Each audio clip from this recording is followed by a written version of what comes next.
문재인 정부가요 집권할 때 상황을 제가 비유를 이렇게 합니다. 우리가 오랫동안 마을에 살면서 의존하던 뚝이 있었어요. 물을 범람을 막아주는요. 근데 그 뚝을 오래 쓰다 보니까 이 뚝이 무너진 거예요.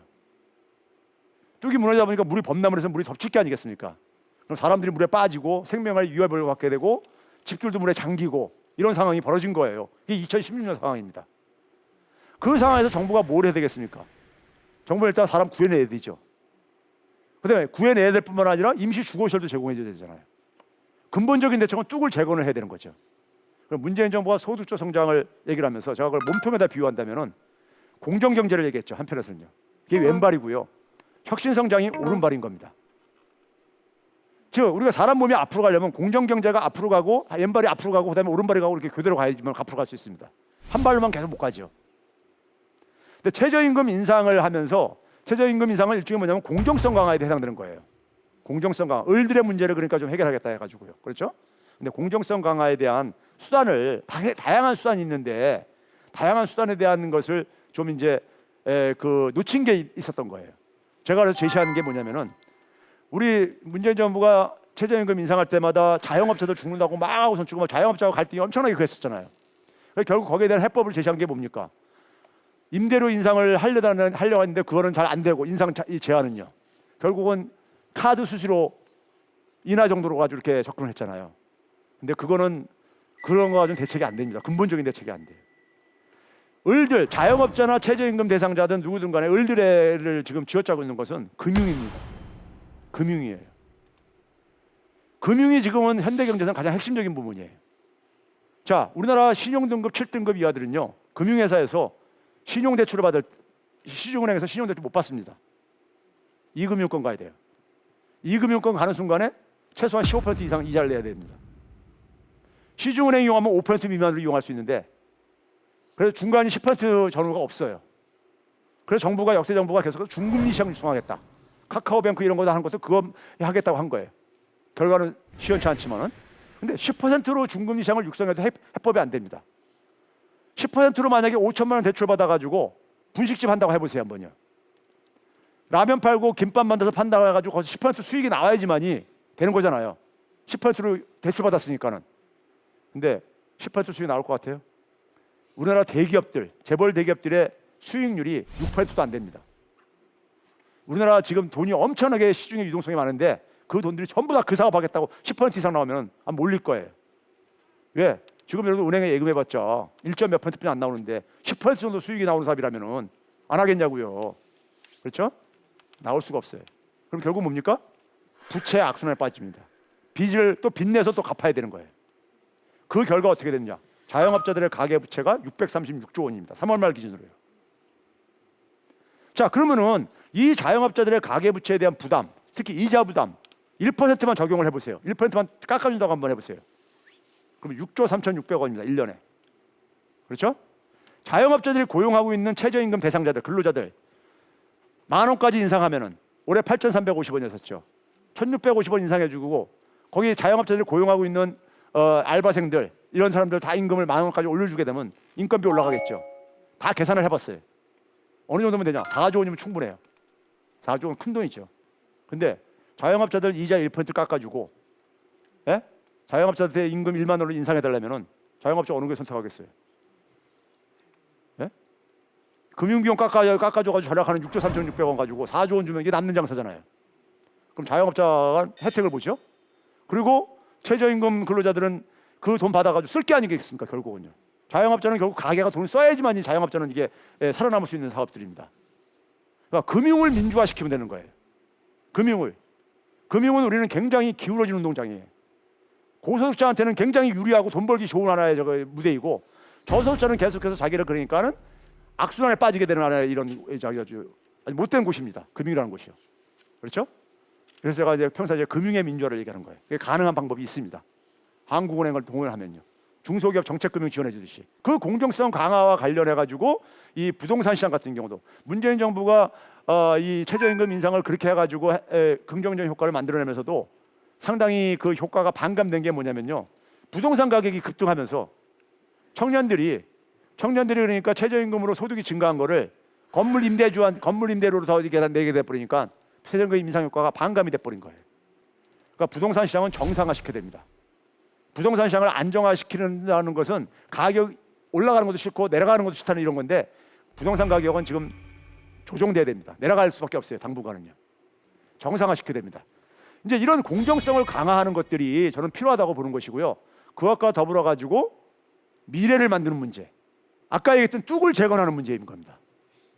근데 다행히 아베가 지난 시간에 얘기했듯이 부품 소재 산업 경쟁력 강화는 지금 도와주고 있어요. 다행히요. 근데 제조업 생태계를 그러니까 우리가 강화시키는 것뿐만 아니라 제조업이 다 일자리를 그러니까는 지금 해결할 수는 없어요. 제조업이 대신 제조업을 보강할 수 있는 산업들이 많이 만들어져야 됩니다. 그 대표적인 게 지금 뭘 얘기하고 있느냐? 우리가 대개 얘기할 때 보게 되면은 이 플랫폼 산업들인 겁니다. 자, 우리나라가 지금요 상당히 지금 위험한 게 지금 뭐냐면요, 우리나라 로봇 밀도가 노동자 10,000명당 로봇 도입 대수를 로봇 밀도라고 하는데, 이 빨간 선이 우리나라 로봇 밀도의 도입 속도예요. 전 세계에서 가장 빠릅니다. 로봇을 도입한다는 것은 생산 현장에 자동화가 된다는 얘기예요. 우리나라 노동력들이 갖고 있는 숙련도는 자동화에 굉장히 취약하다는 겁니다. 취약한 거예요. 그러니까 앞으로 그러니까 일자리 대참사가 일어날 수 있어요. 인공지능형 이 로봇화 자동화가 진행될 경우에.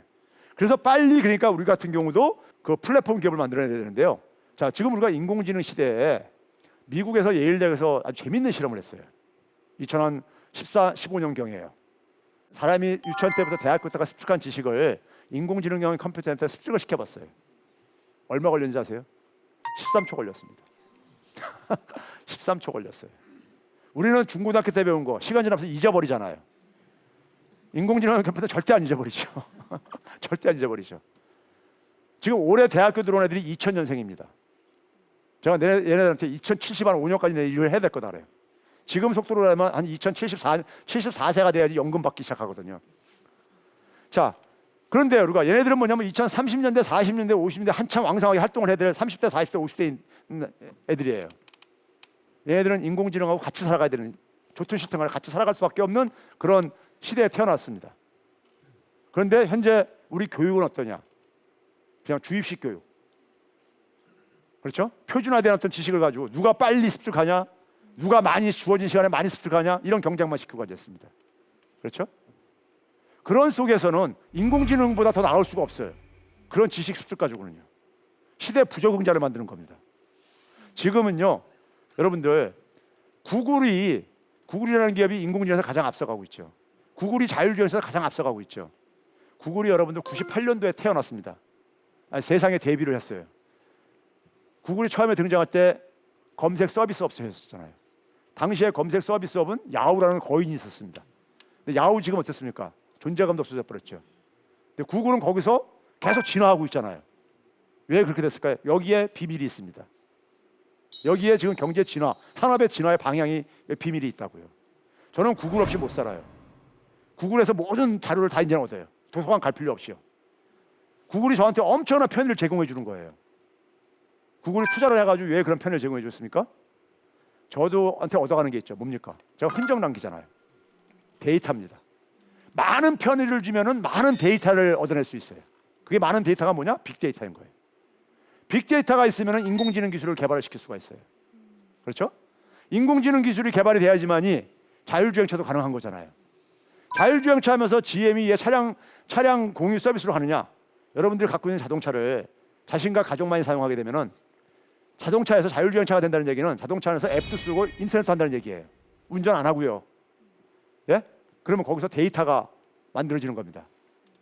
한 사람 가족만이 쓰게 되면은 가족 정도의 데이터만 남지만은 이걸 차량 공유 서비스로 하게 되면 수백 명, 수천 명이 쓰잖아요. 한 차를요.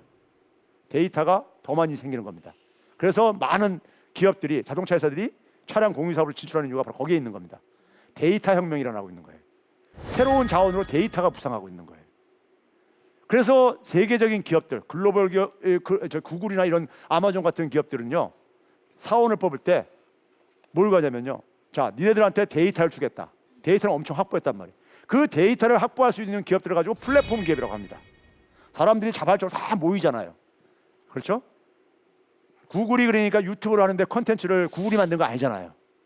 애플이 그러니까 공급하는 앱을 애플 직원들이 만든 거 아니잖아요. 예? 뭡니까? 상대방들한테 유튜브에다가 콘텐츠 만드는 사람한테 돈을 45대 50으로 나눠가지고 애플한테 앱을 만들어서 공급해주는 사람들한테 3대출로 나눠가지고 이렇게 만들어내고 있잖아요. 이익을 공유를 통해 가지고 가치를 만들어내는 방식을 씁니다. 이익을 나눠주니까 사람들이 막 모이죠.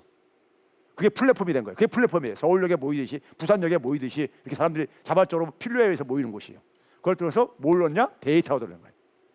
그 데이터가 자기들이 엄청나게 많다 이거예요. 이 데이터를 가지고 새로운 사업을 만들어 달라 이거예요. 새로운 돈벌이를 만들어 달라 이거예요. 걔네들은 그 데이터를 활용을 해가지고 새로운 사업을 만들 수 있는 그런 직원을 찾는 거예요. 근데 주입식 교육을 받은 학생들은 그거 절대 못해요. 왜 그러냐? 학생들이 자기가 뭘 좋아하는지도 모르는데 아이디어도 없고요. 예? 자기 차이도 없고 컬러도 없고 다 똑같아. 원래 다 사람은 다른데 교육받으면서 다 똑같이 만들어버려요. 우리나라는요. 그래서 시대가 바뀌고 있는 겁니다. 농업사에서 산업사로 바뀌었듯이 산업사에서 데이터 사회로 바뀌고 있는 겁니다. 지금 데이터 혁명이 일어나고 있는 거예요. 그럼 거기에 맞는 사람도 바뀌어야 되는 거예요. 농업사의 인간형을 가지고 우리가 산업혁명을 우리가 불가능하잖아요. 산업사예요. 똑같은 겁니다. 교육혁명이 필요한 거예요. 제가 경제학자면서 교육혁명, 교육 얘기를 이렇게 많이 하는 이유가 바로 거기에 있고요. 그런데 어떤 인간형이 되느냐? 과거에는 혼자 잘하면 됐었어요. 근데 이제는 뭐냐면 다른 사람과 협력을 통해서 할 수밖에 없어요. 혼자서 해결할 수 없는 시대가 됐기 때문에 기술이 굉장히 융복화되면서 예? 그래서 소통을 잘하는 사람, 공감 능력이 있는 인간 예? 이런 것들을 강조하고 이타자리 인간, 이타자리가 뭐냐면 남한테 이익을 만들어줌으로써 자기 이익을 만들어내는 이런 인간형인 겁니다. 그러니까 이렇게 하려니까 인간형이 달려야 되는 것이고요. 그런 상황 속에서 그러니까 우리가 이 사회 규범도 바뀔 수밖에 없는 거죠. 협력이 더 중요하고 예? 서로가 공유가 중요한 상황 속에서는 자기 이익만 챙기는 자기 이익 중심으로 움직이는 자유라는 규범보다는 자율규범이 훨씬 더 필요한 것이고 이 사회 혁명이 그러니까 같이 수반돼야 되는 거예요. 하드웨어만 변해가지고 기술만 변해가지고는 여기에 못 쫓아갑니다. 못 쫓아가요. 지금 그랬을 때 이런 거대한 변화를 지금 요구를 하고 있는데 과연 정부가 여기에 대한 인식을 얼마나 하고 있느냐에 따라서 산업정책이 4차 산업혁명과 관련된 산업정책이 성공할 수가 있다는 겁니다. 이게 만약에 이해가 안 되면요 일본이 창조산업 육성에 실패했듯이 또 실패할 수밖에 없는 거예요. 이걸 제조업 육성 방식으로 접근하게 되면 데이터 산업을 육성하는 걸 또 실패합니다. 전혀 다른 산업이기 때문에.